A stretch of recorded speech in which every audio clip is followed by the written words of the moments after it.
오늘 저는 마태복음 28장 18절에서 20절 말씀으로 불가능한 미션, 영어로 하면 미션 임파서블, 불가능한 미션, 전도라는 제목으로 말씀을 나누도록 하겠습니다. 오늘 본문은 여러분 교회 생활을 오래 하셨다면 굉장히 많이 들어본 본문일 거예요.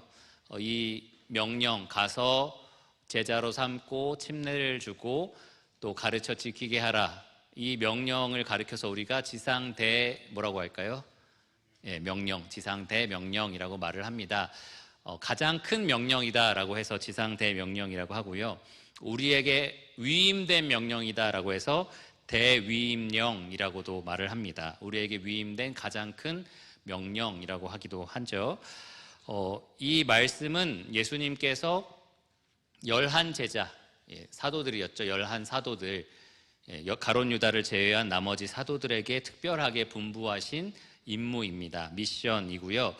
그들을 통해서 결국 구원을 받게 된, 침례를 받고 또 제자가 되어서 예수님의 분부한 것들을 배우고 또 지키게 된 예수님의 제자들, 그 다음에 일어난 제자들에게 계속해서 물려진 그러한 임무입니다. 그들이 물려받은 임무고요. 그렇기 때문에 여러분 중에 그리스도의 제자가 계시다면 여러분에게도 동일하게 이 임무가 부여됐다라고 생각할 수 있습니다. 오늘 이 본문은 우리에게 맡겨진, 그리스도의 제자에게 맡겨진 임무가 무엇인지를 명확하게 밝혀줍니다. 그리스도에게 분부한 모든 것, 그리스도께서 분부한 모든 것을 가르쳐 지키게 행하라 라고 했는데요, 모든 것이라는 말에서 우리가 알 수 있듯이 주님께서 우리에게 주신 명령은 한 개가 아니에요. 그렇죠? 딱 한 개가 아닙니다. 아니면 한두 개가 아니라요, 여러 개예요. 참 많이 있습니다. 하지만 그리스도께서 그 제자들에게 위임하신 임무는 단 하나라는 거예요. 단 하나라는 겁니다.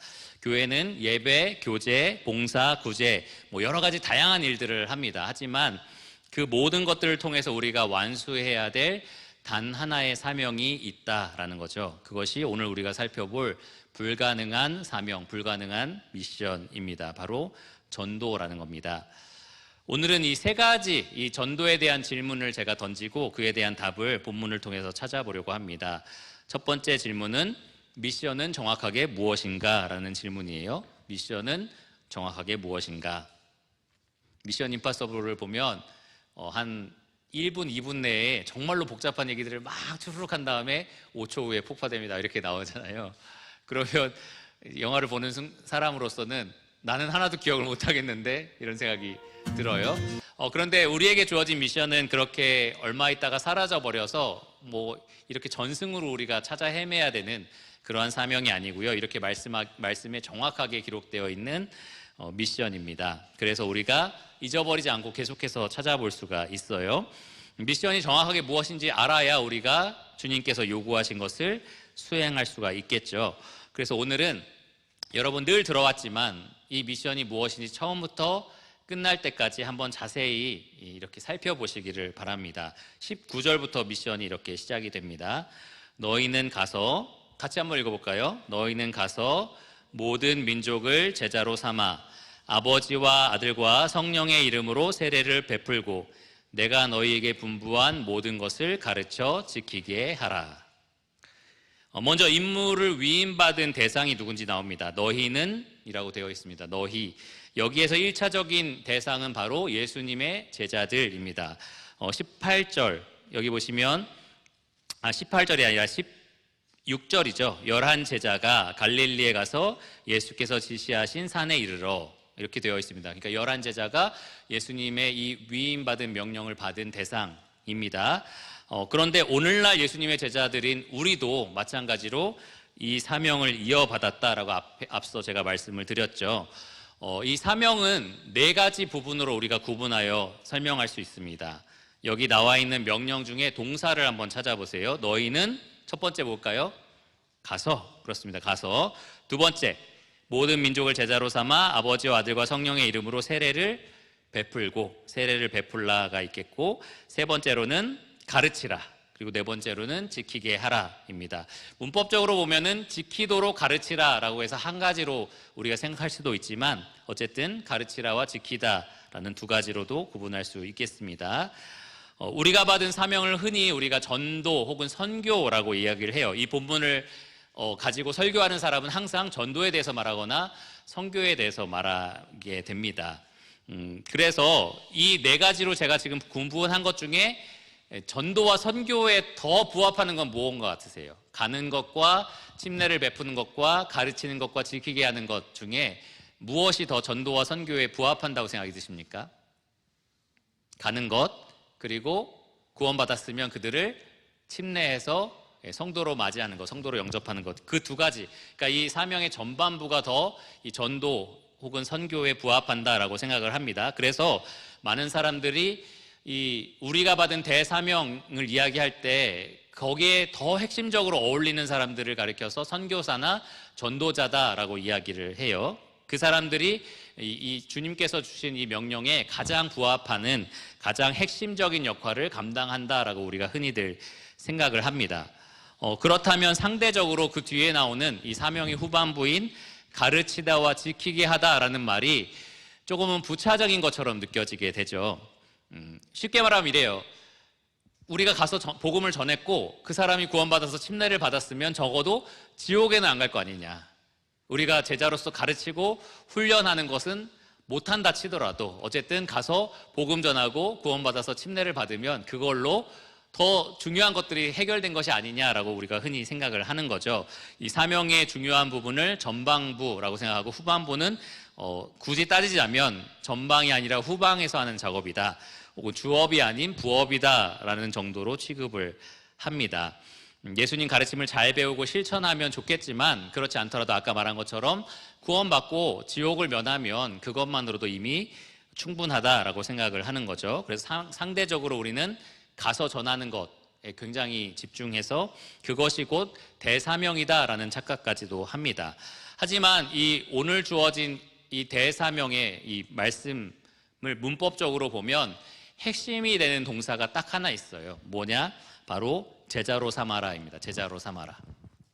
그게 문법적으로는 핵심이 되는 동사고요. 나머지 가서 침례를 베풀고 가르쳐 지키게 하라라는 것은 이 제자로 삼으라에 다 붙어 있는 분사인데요. 뭐냐면은 보조 동사 같은 격이다라고 얘기할 수 있어요. 우리는 가야 되는데 왜냐하면 제자로 삼기 위해서 가는 거고, 우리는 가야 하는데 왜냐하면 침례를 베풀어야 되는데 왜냐하면은 제자로 삼기 위해서 그렇게 하는 거고요. 우리는 가르쳐 지키게 하는데 왜냐하면 제자로 삼기 위해서 그렇게 하는 겁니다. 전반부만 중요한 것이 아니고요. 후반부도 분명히 중요하다라는 거예요. 가르쳐 지키게 하는 것도 굉장히 중요하다라는 겁니다. 전반부에 있는 내용들이 우리가 어떤 사람들에게 접근해서 그를 제자로 삼는 일, 그러니까 죄인을 구원받게 하여서 제자로 만드는 일에 해당한다면 후반부에 있는 일은 무엇이냐? 그를 잘 제자로서 훈련시켜서 또 다른 제자를 낳는, 또 다른 제자를 삼을 수 있는 사람으로 만드는, 그렇게 교육하는 것을 의미합니다. 그러니까 주님께서 우리에게 주신 사명에 골고루 다 충성해야만 우리는 주님 오시는 그날까지 계속해서 이 제자로 삼는 일을 멈추지 않고 할 수 있다라는 거예요. 공장이 제대로 돌아간다라는 거죠. 공장이라고 말하면 좀 웃긴데 어쨌든 제자가 또 제자를 삼고 그 제자가 또 훈련되어서 또 다른 제자를 삼는 이러한 양산되는, 제자를 양산하는 일들이 계속해서 이루어질 수 있다라는 겁니다. 우리의 임무는 단순히 복음을 전하여서 구원 얻게 하는 일에서 그치는 것이 아니고요. 복음에 합당한 삶을 살게 해서 구원에 이르도록 만드는 것도 우리의 임무다라는 거죠. 사명의 각 항목이 다 중요합니다. 치우치면 안 돼요. 만약에 여러분 사명의 전반부만 열심히 우리가 한다, 거기에 전력을 다 쏟는다면 어떻게 될까요? 가서 침례를 베푸는 일에만 교회의 모든 에너지를 쏟는다. 그러면 어떻게 될까요? 신생아들만 열심히 구원받겠죠. 구원받은 신생아들만 가득 차서 침례받고 들어오긴 했는데 하나도 양육받지 못하는 그러한 사람들만 가득 차게 될 겁니다. 그들이 또 누군가에게 복음을 전하는 일들을 우리가 기대하기가 어렵겠죠. 반대로 사명의 후반부에만 우리가 너무나 에너지를 다 쏟아버린다면 우리는 우리가 가지고 있는 모든 에너지를 다 교회 안에서 소진하고 밖으로는 내지 못할 거예요. 밖에 나가서 복음을 전하고 침례를 주고 하는 일들은 우리가 하지 못하게 될 겁니다. 그러니까 우리에게는 모든 항목이 다 중요하다라는 거예요. 우리에게는 전도자도 중요하고 선교사도 중요하고 목사나 교사도 중요합니다. 모든 은사가 다 필요해요. 여러분들이 지금 밖에 나가서 구도자를 만나서 내가 복음 전하는 일을 하지 않고 있어. 그러니까 나는 대사명에 있어서는 완전 빵점짜리야. 이렇게 생각할 수도 있는데요. 여러분이 주일학교 교사, 학생회 교사로서 여기에 있는 아이들을 제자로서 훈련하고 있는 일을 하고 있다라고 한다면 여러분도 이 대사명의 일부에 참여하고 있다는 것을 기억하라라는 얘기입니다. 반드시 두 팔 걷어붙이고 네 팔에 건너가서 복음을 전하는 것만이 대사명을 완수하는 것이 아니다라는 것을 여러분 아시기를 바라요. 죄인을 찾아가서 복음을 전하는 일을 여러분 할 수도 있고요.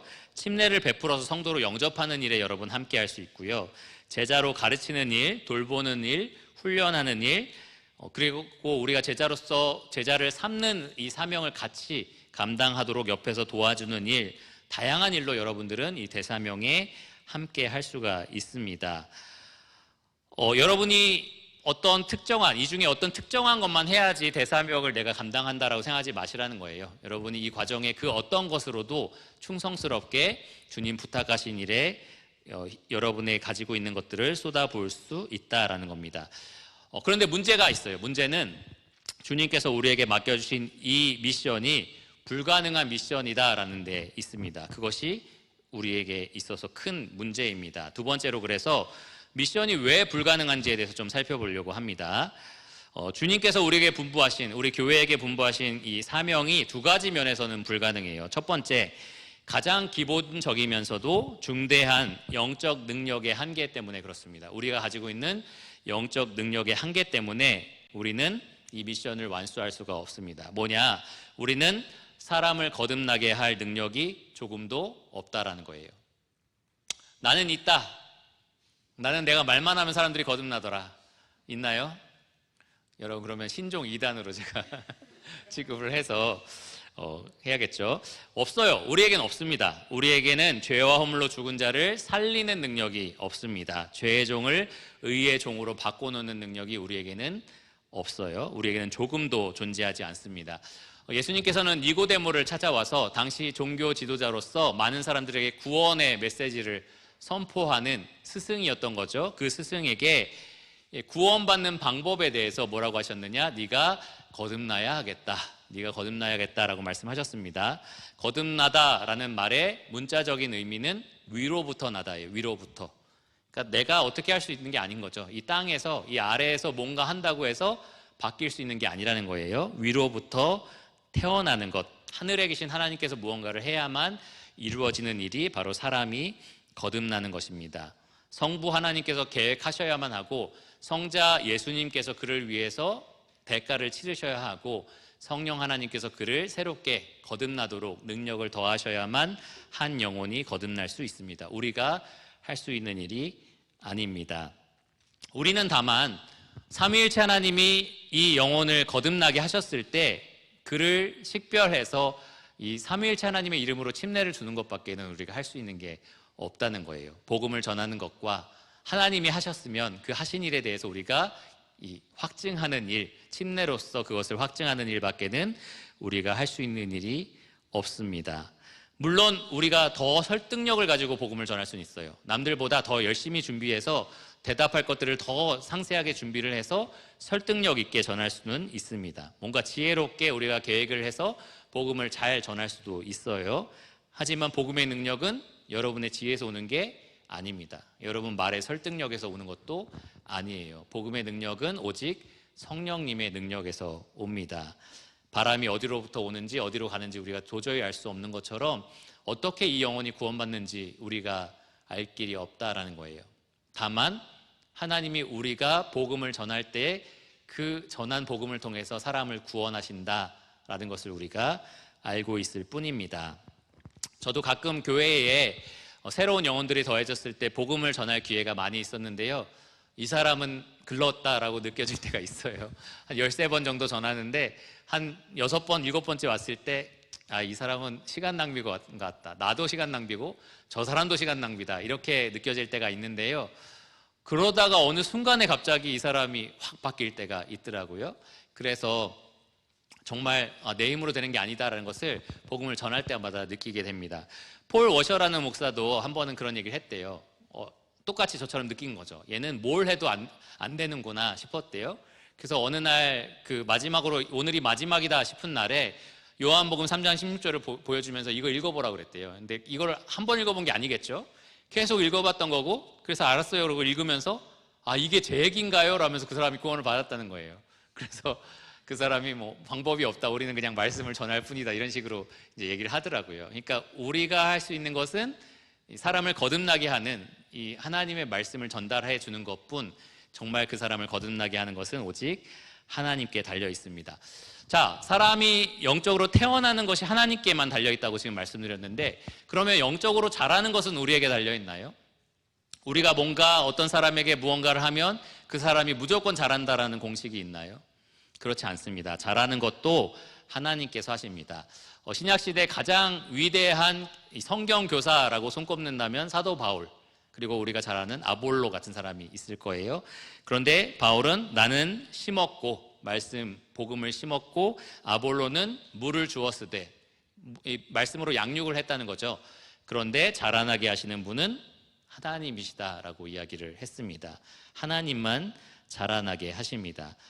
우리는 다만 이 구원에 이르도록 자라게 하는 순전한 신령한 젖, 하나님의 말씀을 공급할 수밖에 없어요. 공급하는 일까지밖에는 할 수가 없습니다. 제가 지금 준비한 말씀을 여러분에게 전달하는 것, 이것밖에는 제가 할 수 있는 일이 없어요. 근데 이 말씀을 듣고 여러분들이 영적으로 자라나는 것, 그 일은 하나님께서 하신다라는 거죠.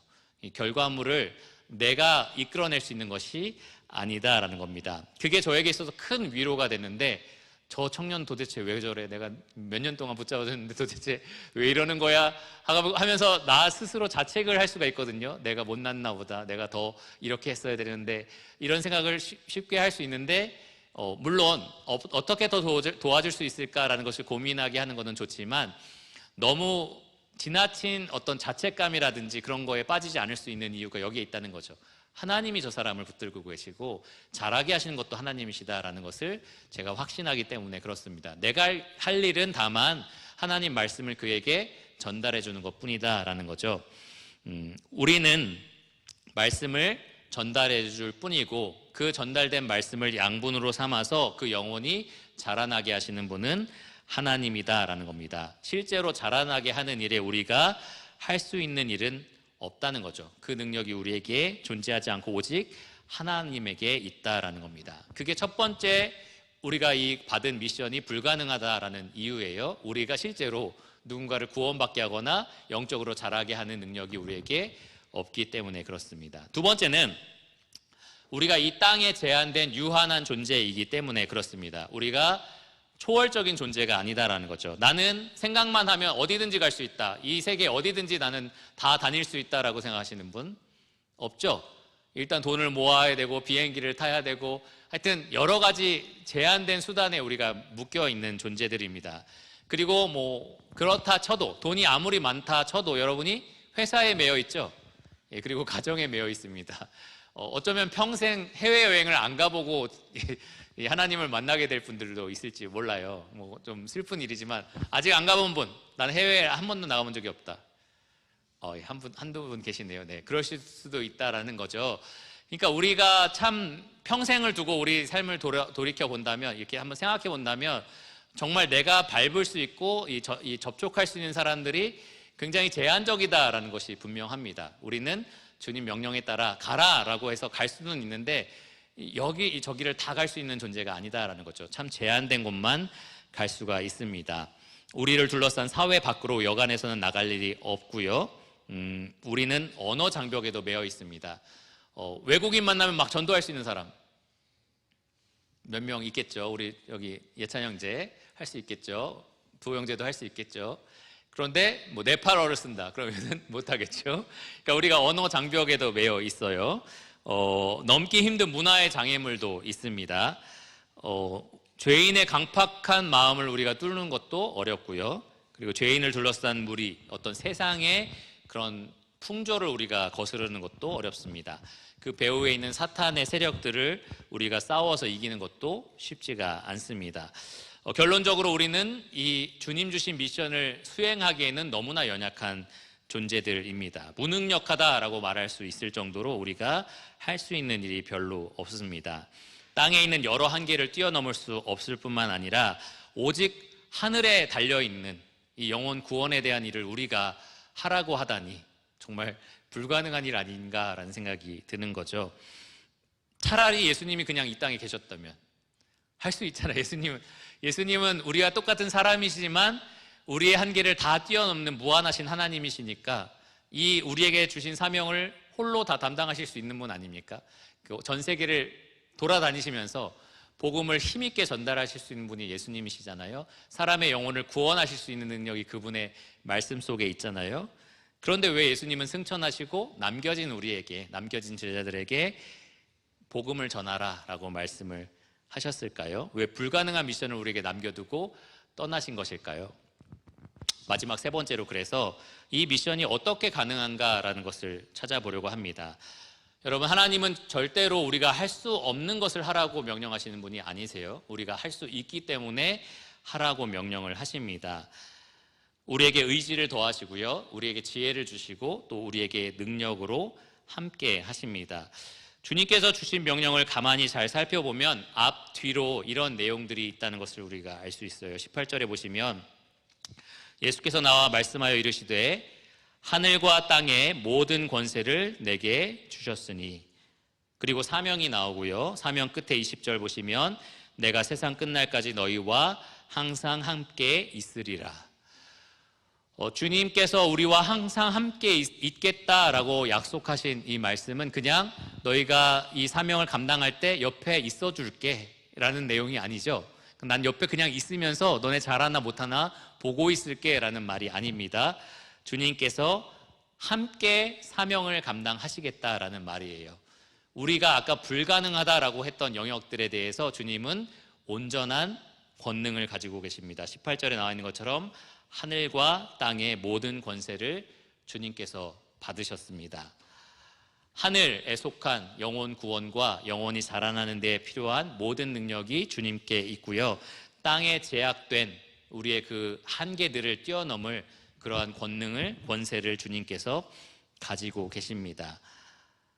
그래서 주님은 이 사명이 우리에게 가능하다라고 말씀을 하시는 거예요. 우리 홀로 감당하라고 주신 사명이 아니라 주님이 같이 감당하시겠다라고 약속하신 사명이기 때문입니다.